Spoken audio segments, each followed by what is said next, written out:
এই জানো কি হয়েছে? কি হয়েছে? পাশের বাড়ির ভাই ভাবিরে ইচ্ছা মতো দিতেছে। বলো কি? শালা তো দুনিয়ার খারাপ, মেয়ে মানুষকে হাত তোলে। আচ্ছা কেন মরতাছে? এমনি এমনি মারতেছে না, ওই মহিলার তো দোষ আছে।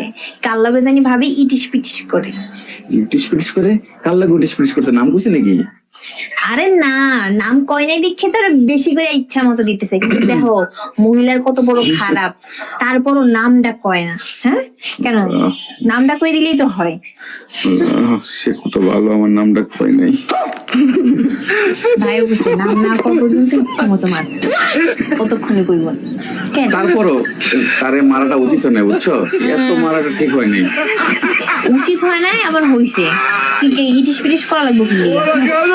ঠিকই বলছো, ইটিস পিটিস করা ভালো না, কিন্তু মারাটা উচিত হয় না। শোনো, তুমি এই যে ভাবির সাথে কথাবার্তা করো না, বুঝছো?